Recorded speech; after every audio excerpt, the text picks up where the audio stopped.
was out there in the night sky, stared up at the stars in the hopes of seeing something out of the ordinary? Have you heard unexplainable noises coming from a vacant room, or watched a shadow cross the wall in front of you? Have you asked yourself if there is life after this one, or if you had life before? What about strange creatures that are mythical and elusive? Have you experienced deja vu or felt a prompting to leave because you felt you were in danger? If you have, you were on the fringe.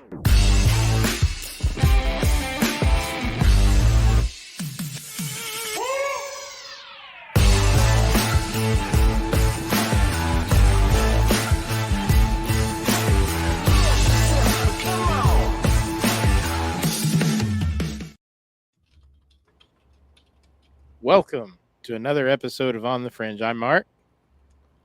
I'm Phillip. I'm Pam. And I'm Jess. No, I'm Enzo. Yay! Enzo the Great. We all did that really well.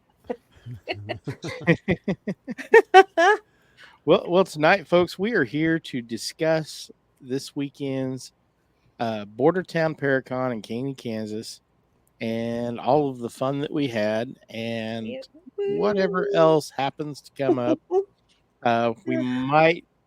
We might talk Jess into playing the Notebook game for a little while. I don't know. We'll have to speak talk her, but we're gonna try. And I don't know. I'd have to go and get like a shit ton of like notebooks. Notebooks. Yeah. I don't know. Also, You can't find them though. international. Yeah, It's also International Podcast Day. yeah. So, Yay! Podcasting Woohoo! on International Podcast Day. Woohoo! That's right. Nice. Happy Podcast Day. Happy Yeah. Yay! Happy Hey, birthday. Sylvian. And there you go. Hi, Sylvain. Hi, Sylvain. And happy October Eve. It is And October Enzo Eve. is well dressed for the occasion. I'm ready. Mhm. Let Yes, the spooky he- season begin. He's looking handsome. Yeah. Absolutely. Looking handsome. Taking my hover chair through the spooky forest. I was going to say, that looks like you're in a hover chair in a forest. Are you like That's awesome. Baron Harkonnen there? Is that what are we doing? Hey, You said you had a good lecture for the Awesome. presentation, Enzo. thank you so We- much. Yay. Had a lot of people watching online, both on the Facebook Did. I did. page and on YouTube. Remember to like, comment, and share, and get it out to everybody so everybody can enjoy it. That being said, it was just a good day. I was unfortunately only able to be there half a day, but the half a day I was there, it was fantastic. Mhm. So we had cryptid specialists, we had UFOologists, we had ghost hunters, we had authors and psychics, Podcast personalities. podcast personalities, That's right. a Yep. whole bunch of podcast. Saving the best for last, Yep. weren't they, Phil? I'm not sure that there might have been as many podcast personalities as there was the public. I'm not sure. It's Oh, in There there. was quite a few of us there, yeah. I can There think of at was. least 8 or 10. Yeah. Well, all of Amok was there. All of the Fringe was there. All of Bordertown Strange was there. And then Robert Prevost was there. Shaw. Shaw was there. Yeah. Yeah. Yep. Jason Roberts. Jason Roberts. Mhm. Yeah. So there was a bunch of us there. There was a bunch of us there. Yeah. Yep. The Red Dirt Cryptid guys. that Oh, run their yeah. Shoot. The Red Dirt podcast. guys. there. And Lisa Martin, Dark Ozarks was there. Yeah. Lisa and Alex were there. Yep. Yep. And those crazy On the Fringe, What If Tomorrow, and Bordertown Strange people. They're so weird. Yeah. But I kind of like them. They're Yeah. they're Yeah, a little they're little kinda little odd. Little odd. And if you can't tell, we're not as animated as usual. I think we're all just a little exhausted. Yeah. And I'm very proud of myself. I only spent $50 or $60 on books. Oh, that's not bad. Oh, No, not congratulations. I spent a bit more than that. I Yeah. was trying to budget myself. Had I been there all day, I probably would have bought all of them. Yeah. Yeah. I spent some money on books too. You can't help Fortunately, I it. had to. Plus, I know they were good and they had good deals on them. there Mhm. Oh yeah. especially for like signed copies there was of a bunch stuff. of vendors Yeah, there. Oh, yeah. Yeah, there were, Phil. There were a Mhm. bunch of vendors there. There was a lot of neat stuff. We had I 3D noticed that when I walked printers. because I walked in late, because I had a soccer game set, that morning. And you guys I came won, is that right? afterwards, and yeah, I couldn't. We did 4-0. Yay! Good Yay. deal. But yeah, I mean, I was blown away just by the number of vendors. Because last year we had just a couple, Mm-hmm. Yeah. and this year they were everywhere. Yeah, Yeah. we they had were room also, for 2 more rows, and that was it. Yeah. Yeah, I was like, man, you guys are gonna have to Yeah. upgrade the venue before long if you keep it going. No, I I don't think know how it's to just do about that. right. I think it's just about right. We get up to about 250 people and fill those last 2 rows of vendors. It's going to be a hell of a shindig. Mm-hmm. So, Yeah. Yep. Whole We thing had considered, I was actually expecting a slightly less crowd size because Mhm. the economy's not so great right now, and it's Right. gas is kind of expensive to go cross country to go visit your favorite ParaCon. But Yeah. numbers wise, I think we were at, even if not a tad higher, I think than we were last Yeah. year. So that's Yeah, great. very we were, close. yeah, we were a little higher, and we were free. So yeah, we're a free Mhm. ParaCon. we're a budget friendly con. That's Does right. that make us sound cheap? Does that make We'll us call sound it cheap? We Budget didn't Con, say it like that. We'll leave the Budget light on con. for you. ParaCon 6. Oh, that actually sounds pretty good. ParaCon 6. Yeah, and Funny. so like we had a few issues at the door and getting counts made correctly. The last that I counted, we were right around 150, but Mhm. we know for certain there was more than that. Yeah, the Now, Yeah. door how was much left unattended more? for over an hour. So, Yeah. So, I mean, there could be an extra 10, 20, 30 people. maybe Yeah. even more that should be on there. Yeah. So, and I know that that happened in the afternoon, and that's when it really picked up for us, of course, because Christy Campbell was doing her floor reading. And that's how it always is. I don't know if it is like that at other cons, but usually after lunch hits, that's when it really picks up. So, Well, we get a lot of unfortunate that come and go traffic anyway, We do, because yeah. just where we're at. So people come, they leave, they come back. And so there's always about the same amount of people there, but when you get to looking, they're different people than there were there. Yeah, an hour that's ago. Yes. exactly. Yeah. Yeah. I did notice that a lot. And there were a lot of new faces from what we had last year. And I thought that was really cool too. Right. And I think the only thing holding us back from really growing is probably getting the word out. We've just got to probably start sooner with trying to get the word out, I guess. Like maybe today. well, get on it, sir. That's your new job. I've got ideas. We'll talk about them. Because these chicks need some sleep, man. I don't need any more yeah. jobs in my lap. I just need a break. I will. I'm say already when I got budgeting there- out technology upgrades so that we don't have Nice. technology problems this next year. Yay. Oh, and I found the info that I needed for what we were discussing, Mark. So I'll try to get those upgraded and see if they will work. And if they do, we may be ahead of the game. And I've got one here that I can upgrade. That I'm going to upgrade this week to Windows 11. So It would not hurt us a bit to have at least a backup a piece for each of them. So no, if we can do it. I think even with the issues that we had this year, we were able to navigate our way through and rectify it rather quickly, I felt. well, except for the fact that Pam and I both forgot to restart a computer, and we had like an hour and a half of pulling what little hair I had left out of I'm my surprised I have hair left. head. And you try turning it off and on. Screw you, asshole. IT 101.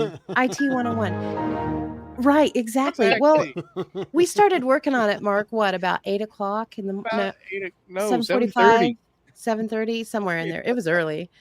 And it was like we were within like 6 minutes, 4 to 6 minutes They were before calling the people whole back thing for the started. talk, yeah. Before it worked. I just went after we got it running. I was like, I'm gonna go take a break for a minute. Went and had a mild panic attack. Speaking of technology, We should totally put a shout out to Bargain Center and Independence for allowing us the use of 110%. that jumbo screen TV for the day. So They if you really didn't came get through for us. Yeah, They if you didn't get did. to come to the con, you should get up and check out the panels that were recorded, because we had this fabulous big screen TV that we got to do the presentations on and ran the ads for everyone all day long, and it just looked so nice and professional up there. It is. Crystal clear. Crystal clear, beautiful, and they also gave us tons of giveaways, and we did whole bags of giveaways all day long. We did quizzes and gave away big huge bags of Bargain Center merchandise, and ever so thankful for them. I'm hoping that they will afford us that again next year. One of They the have funnious treated us parts of really the well day plus years. One of the funniest parts of the day was when Jess would say, "Okay, here's the next question, and the first person, don't shout it out. You need to run over there to this table, and the first one there with the right answer wins." And she would say the question, and people would be just like, pew, taking Oh. off. And one of the answers was chupacabra, and I can't remember how did that go. What all did she say? So it just so happened that my daughter Raven was heading up the table at that time, and I went over to make sure that they had given the correct answer and the bag had gone out like it was, and she was laughing so hard, and I was like, "What's wrong?" And she goes, "The lady who came with the answer couldn't remember how to pronounce chupacabra, and she said it's something like Koopa Chabre or something like that, or Koopa Hoopa or something like that." And she said it like 4 times trying to get it out, and she said it differently every time. It was like Hoopa Chupa, Chupa Chupa, and my daughter was trying to, she took mercy on her and was like, "You got it. It's chupacabra." And this lady was like, "That's it." That's awesome. Oh, I Levi love said it. he's got some pictures from the cookout if you guys. Absolutely, Great. send them our Absolutely. way. For sure. We're in the process now. Like any of you at home, that if you went to the con and you got some great pictures or some funny pictures, send them our way, because we're going to start compiling a big album that we'll release so everybody can see just all the fun that we have throughout the day. I have some candid photos, and we're just going to put them all together and let I even everybody took a see how the selfie. con went. I know Ken. But my phone broke now. So I know Ken put some up on Facebook too. He did. Yeah. He did. Yeah. yeah. I know it I was a posted good the time. ones that I had too. So yeah, it was great. It was And every year just gets better and better. including our videos, if you go online to YouTube or our Facebook page, the videos turned out a lot better audio quality this year. So Very you'll good be able to quality. actually hear what everybody's saying, as opposed to years past where the mic just wasn't up to snuff. Mm-hmm. So we did make some improvements there, and we'll continue to make improvements over the years. I want to see this become an event that's talked about all over the Fort State area. So We had people come. So one of our presenters, he was from Pocahontas, Arkansas, which is about 6.5 hours away. And then Ken Romeller, he's from St. Louis, Missouri. He's about 6 hours away. And then Adrian and Tina, they're from Fort Smith, Arkansas. They're about 3.5 hours. Mhm. So there was people that were putting in some serious travel time to get here. yeah, we had people come down from. Yep, That's when he went through the chair. Yeah, That was that's my oldest hilarious. son. He fell through the chair. I gotta Yeah. throw that up first. that So was for hilarious. Poor for Levi. those of you who are watching or listening, so because we have so many that come in from far away, and we don't pay. We do not pay our speakers to come in, because this is really like a retreat or a networking day for all of us. With the public invited as the afterthought. So we don't pay them. We don't fly them in. We don't schlep them around and give them fancy hotel rooms and stuff. They kind of do this on their own dime. So to afford them something fun to do for the evening before, when they've had to come in and get hotel rooms, Phil is nice enough. He hosts a big, huge cookout and barbecue kind of thing out at his house with a campfire. And we all just sit around and eat fantastic food. And we visit and we tell spooky stories and funny stories from our investigations or our field investigations. And new speakers get to know old speakers and vice versa. And we just have a fantastic time. And then we get to watch, Phil's son fall through an old chair. Darn it. We all heard this rip sound long. We just saw him sink. We all knew exactly what happened. Like, Oh, darn it. Yeah, Ken got some I great guess you're stuck pictures. like that for the rest of the night, Levi. Yeah. Ken did get some good pictures. Yeah, it's just a fun way for us to all get to know each other, which is good because we throw these people from varying fields in on these panels together where they're going to have to debate, and it's always better when you go in already knowing the person a little bit, so we don't want fights to break out, that Number happens one, yes. sometimes. Right. So healthy debate starts with a little bit of friendship underneath of it. So Mhm. we get everybody together and, give them a little bit of alcohol and Yeah, I some don't. fantastic smoked chicken. That chicken's Levi, the I don't know best. who made that corn dish, but I want to find out who it is and get the recipe. It was amazing. The That's corn good. dish. I may have hurt myself eating a Yeah, third we helping. had What kind of bowl was Yeah. it in? Do you remember? It wasn't a Tupperware bowl. that second batch of Was it green? And- A green Green Tupperware? Tupperware bowl. I made that. You made that. I made that. You don't know what dish you made? You're asking Well, what the corn I dish didn't was? know if there was another corn dish there. Oh my And gosh. I call it a cucumber salad, so know. but it does have sweet corn in it. I love you, Pam. Yay, I'll get you the recipe. Right now, It's you're my super favorite good. sister. Well, aw. Your other sister's sitting Yeah, right Levi here, said man. She's my other if we favorite need a sister. chair that's on its way out, need to break it down, let him know. He's our man. Every time, Put it down. every time. If anything, we he was have the a get comic together relief at the that house- night. So Yeah, Oh, Levi said the one that he Every likes time we was have in a an get-together at the aluminum house. pan. Oh, okay. yeah. I think it was because we had a bunch of leftovers, and since he's single and a bachelor, we sent a bunch with him. Oh, There you perfect. go. I had a big pan of chicken left over. We ran out last year, and I hadn't made too much this year, but that's all Gotta right. find an even spot. I ate like So 3 batches of it. I sent him a bunch. well, good That deal. chicken's the bomb, man. But- You've got Yeah, the Phil- chicken down. Phil can cook. That's for Phil sure. can cook. Well, I Phillip appreciate Knight's it. Restaurant and Bar. Mm-hmm. Of course, Oh, as we yes. saw in those photos, No, I don't we have were time for supposed that. to have a little star watch party thing, but Yes, it was darn it. cloudy and crappy for the whole time. So it's like, I guess Yeah. I'll just leave my gear in the truck. Yep. Yeah, the weather was not, Next year. Unfortunately, I mean it was the beautiful. temperature was perfect. Oh, yeah, it was beautiful. so Yeah. nice. Beautiful It was night. beautiful. That breeze underneath those big old trees, those old trees out there, it was Mhm. perfect. So, darn Oh, yeah. the clouds though, but we'll have Enzo do that next year.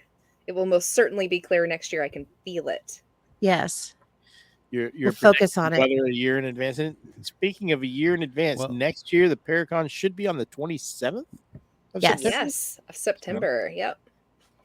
We've already got the rec center rented for that day. It's ours Yep. already. So Whoop whoop whoop. Awesome. Didn't waste any Yep. Mark it on time. your calendar, folks. Mm-hmm. Yep. We'll Well, put it on yeah. there. for you. Chris said Well, she had I didn't chicken put off this a- year, and it was everything was hyped up to be. Oh, it always is. Yeah. Well, I didn't do yeah, a we star talked about it the show. whole year. Well, while I didn't do a star show this year, I did linger around after the show yesterday to make sure the person that won the UFO raffle knew how to use the planosphere that I had donated. 'Cause they were like, I have no idea what this is. And I showed them real quick how it worked. And they were like, this is cool. I'm going to use this right now. And ran outside. That's awesome. Speaking of astronomical events, everybody in this part of the country on October 12th, if you go out at sunrise and look to the west on the horizon, you should be able to see the comet that everybody's talking about. Oh, It only nice. comes around every 87,000 years. oh, So it is literally a once in a lifetime event, even if you're a vampire, because I don't even think vampires live that long. Chris.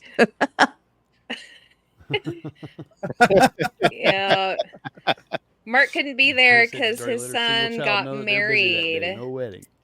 Yep. And Yeah. I told his beautiful wife on the way out from the ceremony, he's yours now. No take backs. No takesy backsies. No You're take stuck. backs. You broke him. You bought him. There you go. It's awesome. Right. So let's Hello, talk Jackie. about some of the stuff that went on Hi, Jackie.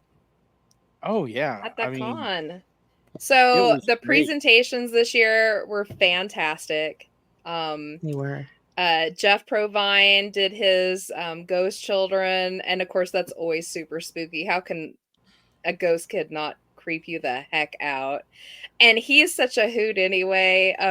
I don't know if you guys saw, did you see the post he did earlier about they found a huge fairy ring on the OU campus and showed him, and there's a bench in the middle of it, and he said something to the effect that, well, whoever sat down on that bench just got sucked off to the fae, and now they're paying their penance over there in strange riddles. How funny. Yeah, he posted a picture of it. It was so funny. My niece came to the con with us, and she was absolutely enraptured with Jeff's presentation. Wow, it was good. Yeah, he's super interesting. He's just an interesting kid. I say kid. He's an English professor at Grown-ass adult, yeah. Tulsa College. He had So a whole box full of, I think I bought 4 of his books yesterday. I stayed away Did from you? He's got some because good titles. I would not have paid my house payment. It wouldn't happen. Yeah. He's got so many fantastic books. And for those of you at home who are interested, if you go to jeffprovine.com, you can get all of his books on there, and he will actually sign them for you if you order through jeffprovine.com instead of Amazon. Just request it, and he will sign the crud out of those if you would like. He loves doing that. That's another great thing about Come to the Con is I think we had 4 or 5 authors there this year, and they will all quite willingly sit there and chit chat with you about their books and sign them for you or dedicate them to someone. They're all just wonderful people. They So were personable. absolutely fantastic. Yeah. They were absolutely And fantastic. then we had Ken Rollmuller, who did Boneyards and all the cemetery lore. And of course, people love that because who doesn't love creepy cemetery stuff? And Ken and his horrible dad jokes just kind of tops it off. Boy. They're not Those so were horrible. I'm good. stealing half of them. So, well, I guess that means they are horrible. I've never met a dad joke I didn't like. What were you saying, Enzo? There were so many times it's like, I just want to push my little button. You know, Yeah. Oh, it was terrible. Yeah. A lot of groans. those were pretty A lot of bad. groans. Yeah. Those were the good ones. Yeah, and then of course Christy Campbell's. She's always a star. She's just so interesting. Everything she has to say, there's just such an interesting aspect to it. You can't help but just kind of hang on every word she says. And she also did something very special for this year. She did an open floor reading for half an hour, absolutely for free. And it was fantastic. In fact, that was one of our largest presentations of the day. We had people that came in just for that part. Yeah, So I watched it on YouTube awesome. today, in fact. So, yeah. Cool. So that's the great thing about it. All of our presentations and all of our panels are up on the YouTube channel, and you can get on there and watch them. Like, share, ring that bell. But you too can enjoy the ParaCon from wherever you're at. So That's I right. restreamed to my Facebook page, and we've got some people over there. Adrian's over there watching. He was our head moderator for the ghost panel, and he is saying the cookout is the best. So he was really enjoying that too, Phil. Yay! Yep. He did an excellent job with his panel, by the way. He did really good. And then there's Karen, which she watches a lot of our other stuff too. She's in there. And who else? Robin Coley Howe's in there. Yeah. That's it. I was Cool. trying Well, to tell hi, everybody. everybody. Yes. Yeah. Hi, everybody. Yeah. So the great thing about Christy, finally, this is the first time she's gotten to do a presentation with us, and then tack that on there. She's usually out in the hallway. She's one of our regular readers. You can go out and have her do readings for you, and she does holistic, or not holistic, she does quantum healing readings and things like that. And she said she actually doubled her business this year because it garnered such interest after she was done. I saw her, I think, right in the middle of the last panel. She was coming in from a break, getting some fresh air, and that girl was wiped out. She She had was. been rocking it hard all day. She was Bless her exhausted by the heart. time they Yeah. left. And she does really good work. She did a healing for me on my knee a few months back, and I noticed a difference, the next day. So Oh, that's great. It looked like she was doing more healing than she was Mhm. readings. Yeah. I was From going what to I say, almost every time I would pass through that entryway area where she was at, there was always someone laying on the table there getting some Yeah. work done. That's cool. That's got to take a lot out of you too. Yeah. she is an amazing young lady. Hmm. And the great thing is that because she got so busy, it kind of garnered a little bit more extra business for our tarot reader and for our astrologist, because everyone was so interested in kind of doing all of those things. It also gave them something else to do kind of while they were waiting for Christy too.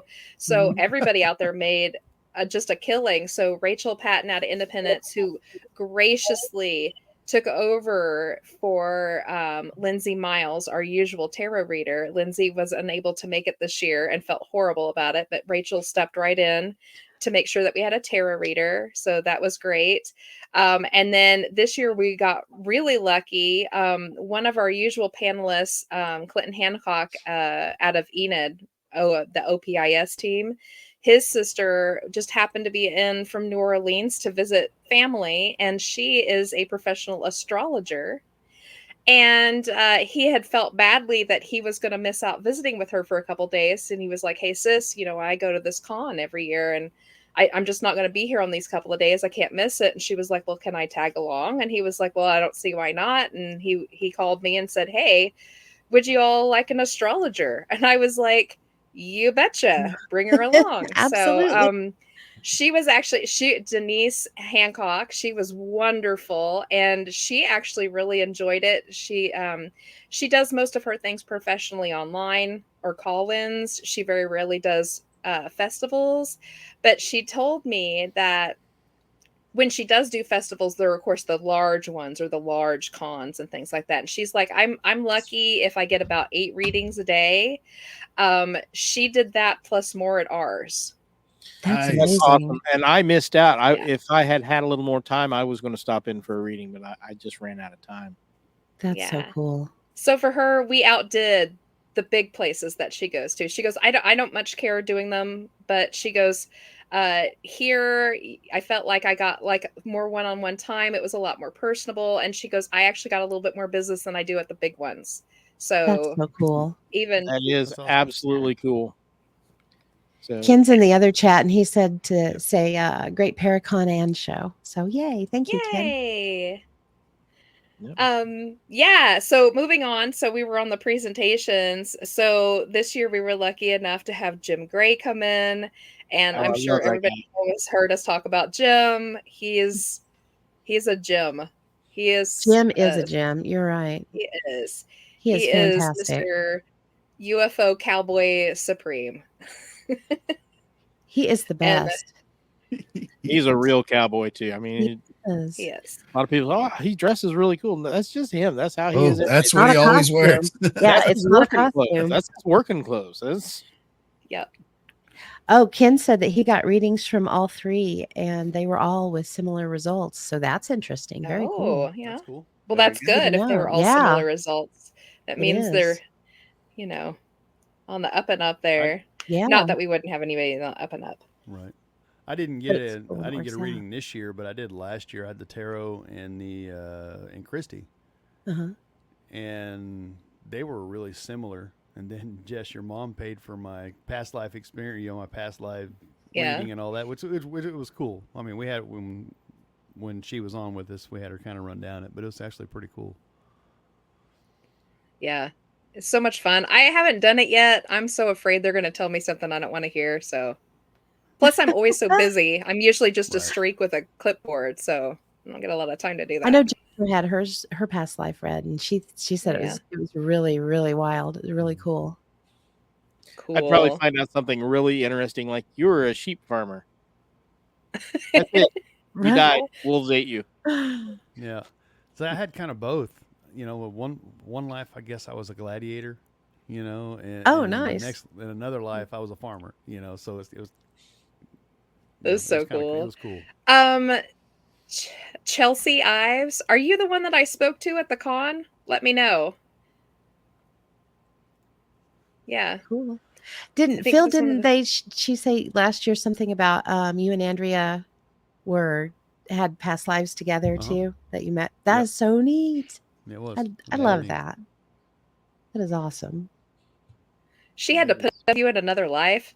She did, Goodness. I know. It's More karma. than She must one, have- it sounded like. She must have bad karma or something. Oh, I think she's Yeah, got that might good karma, be. especially if you were making her smoked chicken. So Right? Right. That's what it is. Yeah. It's your smoked chicken. It is. Right. I mean, that's pretty good karma there. Best smoked chicken in any lifetime. Right. Smoked chicken, not drugs. Right. You know, I Oh my started goodness. smoking at like 8 o'clock that morning. And that last batch of chicken, I don't know, it was like 6:30 or 7 o'clock when I pulled it off. Wow. Well, we appreciate all the work you put in. We know, yeah. And having us out there. I know it can't be easy to have all of a sudden like 35 plus people pile in on your property like that. So No You know, kidding. it's not bad, really. I think next year I'm going to a little pasture by my driveway. I'm going to mow it down really nice and stack up a bunch of brush and just have a big bonfire. Oh, there you go. That's a good idea. Oh, it was Chelsea. it was Cool. her. Yeah, Chelsea. So Chelsea stopped and chit chatted with me because she's been catching Bordertown Strange and stuff, and is Awesome. somehow jealous of my notebooks. And I told her, I was like, "Sweetie, do not start down that horrible road. Don't do You'll it. be Don't up do to your it. armpit Save yourself. in notebooks and going insane." So, no, I totally appreciate it. Yeah, and I told her, I was like, just grab a notebook and just start, writing down what's important to you or what what you're wanting to research and, make, bullet points and stuff and just get started. And I was like, and please don't do what I did and just compile whatever is in front of you into one notebook. Because then you have to start tagging it and writing what's I was like, I was like, actually, don't start at all. Just, You need to teach Phil and I how to do that because we're terrible. Right. Oh my gosh. I've started something Google bad, Drive's I my feel it. friend. I have No, I everything mean- stuffed in a Google Drive. I try to go off memory or I have it up on the computer. But Yeah, my I'll pull up memory's about that 50,000 long, tabs so- Yeah. The goldfish. Well, my thing is that I always want to circle back because I always find that I'll be researching something new and realize that something I've already researched is very pertinent to this topic. So I want to be able to go back and hit that old stuff. And it's just an ever evolving mess. So if I were to suggest anything, it would be not to do it. Just fly by the seat of your pants and don't end up to, to your neck and notebooks everywhere. I don't remember who I was talking to, but I think it was Enzo I was talking to, that my poor kid was going to be the one that's going to have to get rid of all these when I die. Yeah. I think we were talking about it at dinner yesterday. No, the government's going to come take them Yeah. like they did with. That's what I said. No, they're going to go in a museum, man. I know. I just said pile them up on a boat and put me on top of it and set a flaming arrow A Viking funeral. turn it into a funeral pyre. there's- I go up We're in like going to 2 need a seconds. cruise ship, dear. There's too many for the landfill, so they would have to do something like that. Anywho, oh my gosh, yeah. We're gonna have It to was get an aircraft wonderful carrier. meeting you, Chelsea, and we hope to see you again soon. And stay on the chats and come into Bordertown Strange and stuff and hang out with us. Absolutely. You'll learn just how kooky we all are.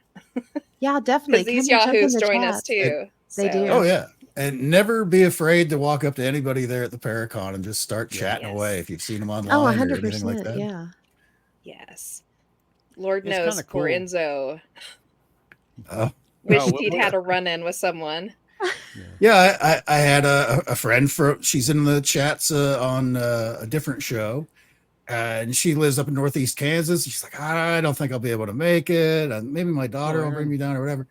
And then I get a text or, through Messenger, I guess, from her. Oh, you were really busy and we couldn't stay that long. So I saw you, though. I saw you get that award thing. Aw. But you were talking to everybody and I didn't want to interrupt. So, but then we had to go. So I'll catch you next year. It's like, you were right here. You didn't say Yeah. something. Darn it. Yep. Yeah. You guys, yeah, and don't ever be afraid to come up to us because it's a thrill for us too to get to That's meet. my favorite part. Yeah. Absolutely. We're amazed anyone wants to know us at all. So Right? you'll make our day. Yeah, Well, it it's is. to me, it's pretty cool when somebody says, "Hey, I watch your show," or "I listen to your show," or whatever, because Yeah. it puts it. Puts a And face it's not to an, it. yeah, it's not an arrogance thing. It's an appreciation thing. You know, I mean, hey, It so I'm is. reaching that one person, and I put a face to it, and you appreciate that because they're giving you their time, whether And to- it's driving down the road or whether it's catching a live or whatever. And I think it's awesome to be able to meet people that listen to our shows. It is. And to hear, that people are actually listening to our shows and we aren't just talking to ourselves, because a lot of times you do kind of feel like maybe you are. But to hear them come up and say, I've been binging your show and it's great.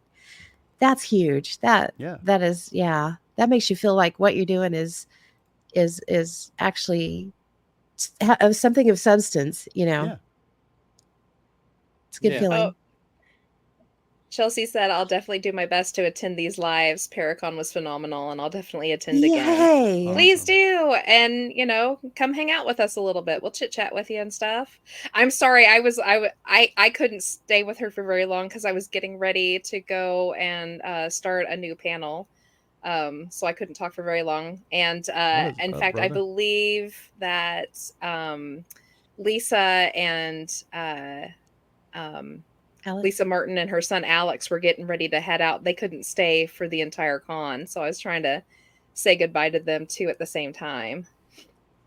No, and they said that they had a blast. They were so Lisa excited. Alex, but yeah. Yeah, last year Lisa was so upset she was supposed to be there, and then at the last minute she runs the Kendrick House in Missouri over by Carthage. Fantastic place if you ever want to go check out a truly haunted place with some fantastic history to it. Check out the Kendrick House. And it just so happens that the group that helps run those haunted tours and stuff, someone had gotten sick or something and no one could step up to lead the tours that day. So they had to call Lisa in. So unfortunately we lost her last year, but she was super excited to make it this year. And they did have to leave a little early, but they also had a very long drive back over into Missouri and stuff. So Right. we so much appreciate Dark Ozarks coming in. And we always enjoy them. So Yeah. Yes. they're Big very Willie's important. in the chat. Great people. Hey, Willie. Hey, Will. Yeah, missed that guy. Nice. Yes, he needs to hop back in once in a while, if only just to hang out with us. You would think he would just stop by. He's just too cool Yeah. for it. He's too cool for us. Yeah, so the presentations went fantastic, and the panels were so much fun. Like you said earlier, Adrian did our first one, the Science of Ghosts, and holy cow, the size of that panel. So I try to usually keep it at 12, but we were running very late, and before I knew it, I checked the list of signups, and they had gone well beyond the 12. And there was no time to weed that back down again. So I was like, grab some chairs, boys. The more the merrier. Here we go. And that was a panel. It was a Holy huge cow. panel. Huge panel. Yeah. There was 15 or 16 on that It was- panel. Wow. Crazy big, but it was a really good It was a good conversation. Yeah. It was a very good one. Yeah.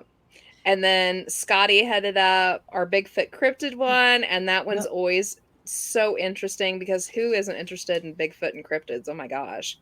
Mhm. Just the personal stories of, like our field investigators and stuff, and kind of some of the weirdness that they have seen. I do see that the public size goes down just slightly for those, and I just think because of the topic isn't quite as well known as like hauntings. Mhm. Right. Besides Bigfoot, you don't see any shows on TV that are just devoted to cryptids. There's none, Right. No. unfortunately. Truth be told, I wasn't really into Bigfoot until we started this. And you start learning these things, and then you start start hearing personal reading the experiences. stories. And I'm kind of into it now. I talked to Scotty when I was leaving. I was like, hey, man, I'm interested if you guys have extra room next time you guys go on an investigation nearby. I Oh, want to go nice. check it out. He said, man, I'll talk to Brian and those guys and see if that's okay. He said, you're a pretty cool guy, He said, Yeah. we've had some, We we've love had Scott. some, we've had some kind of issues with people going with us, I said, but I'll Yeah. talk to them. I said, that's fine, man. That's all I'm asking. I'd love to go. Yeah, super interesting. Mhm. I'd like to go sometime, but traipsing through the woods would only garner me a trip to the hospital, probably. You can be like Same. Enzo. You get your hover chair. I'm gonna have The hover break chair, one. He's just whipping right through them woods. the bug force field that goes around it. Yeah. No Even better. mosquitoes or ticks on me. It's a constant 68 degrees. It reminds me of Wall-E, like the people in the floaty chairs. Yes, that's what it is. Move My around the Wall-E ship. chair. Like, woo. That's great. That's what it reminds me of. Yeah, so the last panel, the UFO UAP panel, was led by our Enzo, and even lesser well known. So and Enzo kind of got firsthand experience of this, how little is known about the UFO phenomenon, especially in our area, which is Yeah. insane because we sit on the 32nd parallel. That's the one question you had for the prizes that nobody Yes. was like for sure what it was. What was I the know, question you and I actually asked? chastised them for it too. I was like, "Come on, nobody knows." And the I one missed before that, one. I asked, what was the date on the Roswell crash? The year. Oh. I didn't even ask Uh-huh. the date. I asked the year that it happened, and they all looked at me with glazed over eyes, and I was like, "Seriously, people?" That's not even the one I said was he got- referring to. I was referring to Yeah. The what 30, yeah. latitude is known as the UFO highway, I think was your question. Yep. Yeah, And and I gave everybody's them like- the hint. I was like, "We're on it."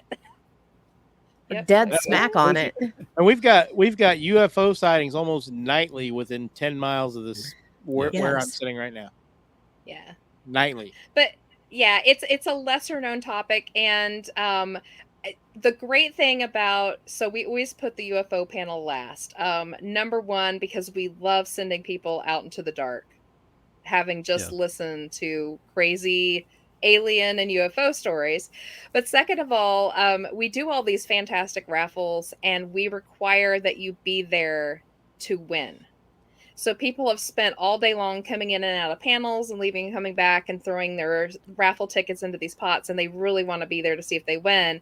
And what it does is it pushes people into that panel that they wouldn't usually attend. Mhm. And hopefully having Enzo on the team now, we can start really pushing that topic and see if we can educate not only the public, of course, but also a lot of the teams. Yes. We Yes. asked that, Yes. Yourselves.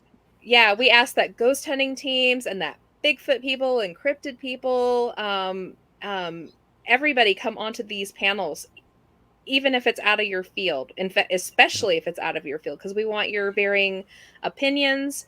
We want you to learn something. We want a really healthy debate. And so perhaps it will help educate even some of these like people who are just ghost hunters or people who are just Bigfoot hunters a little bit more on that field, and they'll all start to see that a lot of these stories touch and a lot of these topics have everything to do with every other topic, and that they actually all work together, which is our tagline. It's all connected. Everything works together. It's all from the same something. We just haven't figured that out yet. Yep. I think Robert Prevost was talking about that on a panel about how like orbs are the ghost hunters see them, the cryptid guys see them, the UFO guys see them, and so there's got to be a connection. We just haven't figured it out yet. Yep. And we there's had all portal conversations like that at the party just the night before, and he and I have very similar concepts and ideas about all of it. Kind of an idea. So I was glad he was able to speak up and throw that out there during that panel. Yeah, I mean, and that's something that's really what got us started on getting the ParaCon big and bringing everybody together, because we've got ghost hunters who go at from a Christian perspective. We've got ghost hunters that go from the scientific perspective. We got ghost hunters that just go out and do it for fun. We've got cryptid hunters, and we've got UFO guys, and so many of us see some of the same things, and we're just trying to put it all together and to get these people in the same room and communicating to see, we're not so different. We're not so far apart. So I always like what down to the truth someday. I always like what Pam says about it, that we're all seeing the exact same things. We just all have a different word for it. It is true. Yep. Yeah. So all these different fields just has a different definition of the same thing that we're all seeing. So that's why we have the con. This is why we started it, so people could get together and we could share stories and start to see the likenesses in our field studies, and start working together instead of against each other. Because we actually had this conversation at the con that just 10, 12, 15 years ago, you wouldn't have found Bigfoot cryptid hunters in the same room with ghost hunters unless they were battling it out. Yeah, there'd be a fist fight. It was, and the same with UFO. Yeah, strict lines drawn. You didn't really cross camps forever, which is sad, because I mean, look how much it probably impeded growth in these different fields. But it's changed now, and I'm really glad to see it all come together like it has. The one group I'd like to see come in with us would be the scientists, specifically like the theoretical physicists. Yeah. Because I think a lot of the answers to some of these questions lie in physics and science. And until everybody gets to communicating to one another and sharing their data, I don't think any of these things are really truly going to be answered. Yep. I need to reach out to Gary Voorhees maybe for next year. Oh, that'd be wow. awesome. Because That'd be really UAPX, they've involved scientists and stuff. That'd be really cool. That would be awesome. Yeah. Oh my goodness, I'd freak out. I love Gary. He's great. Had him He on the is. He's great. I've met him a couple times. And he's awesome. got his own He's podcast. super nice. Space Oddities. Go watch it. Yep. Yeah. Space Oddities. Go support Gary. Good guy. We could add yet another podcast to the con. That's right. Absolutely. Because That Louise would be so need one of those. cool. It's almost podcast con, really. Yeah, it's It's getting almost there. a podcast convention. Well, we might have to change the name. PodCon. There you go, Paranormal PodCon. I like it. That's great. Oh Maybe my that could be a goodness. That's subheading great. on the church next year. Paranormal PodCon. Podanormal con. Yeah. Paranormal Con. There you go. Well, you know But, you know- what? Maybe one of these days we could start a PodCon that was just online. Yeah. Oh, I like it. That'd be cool. A one-day PodCon where different. We totally should. How fun would that be? That'd be fun. Yeah. Have people filter in and Yeah, but out. guess what? I'm not gonna do it. One of you all. We're all is. looking at you. I'm just Well- gonna go along for the ride. Good idea, Jess. Get on it. Let us know when to be there. I'm not Well, I'm gonna- here. I'm going to pass to Enzo because Mark and I are kind of working on something behind the scenes right now. So Ooh, okay, Enzo, Behind there the you go. scenes. Dun, dun, dun. Ooh. I don't know. Maybe I'll have something pop up. I don't know. No, I don't know. Oh no. No, it's You all actually are there. throwing There me under was the pod bus. there's a podcast called Somewhere in the Skies that actually just did that very thing just a few weeks ago, where they had different groups. Where it was they had the whole game, very much like our ParaCon, where they had some cryptid people on there. They'd do like an hour or 2 hours from their podcast, and then right after that followed up with ghost people and UFO people and all that. So that's and it was very popular. A lot of people liked it. So I like it. Very cool. yeah, Rick Rick Lepley said Jr. he would just.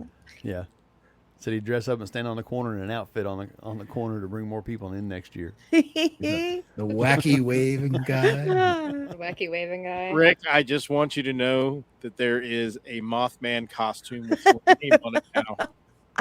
We'll need you to send us your sizes so we can get it right. That is hilarious. My goodness. We'll call you Mothy, and you can be our mascot. I'm only half joking, really, because they really do have a costume. Yeah, They do, and it's super cool looking. Listen to me, super cool. It is. It's super cool. super cool. Super cool For someone else to wear and look silly. for somebody Yeah, else to wear it. for somebody else to Absolutely. My goodness. All right. So what else did we had vendors. We had so many more vendors this year. And I haven't told all of you yet. I've told a couple of you. So this year we had the pleasure of having Brooke Montoya in, who is a She was fantastic. Chelsea, you have a Mothman cosplay costume? Oh my goodness. ooh, bring it. Girl. We're going to make you an honorary member if you wear that. Mothman's my favorite. Those in the Fresno She'll come Nightcrawlers. Do you have a dancing Fresno through. Nightcrawler outfit? Just a big pair of Yeah, pants you can wear. Just pull your pants up to your head. Yeah. Yeah. That is so funny. Anyway, I was just saying, Brooke Montoya, we had the pleasure of having Brooke Montoya this year. She is an author and a medium, and she came and she Technically, paneled ma'am. Mothman. Mothman.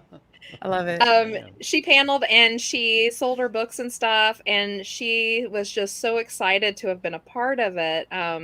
She, again, like so many others, talked about how friendly and family-like the atmosphere was. And straight out of the horse's mouth, she was just like, it wasn't stuffy at all.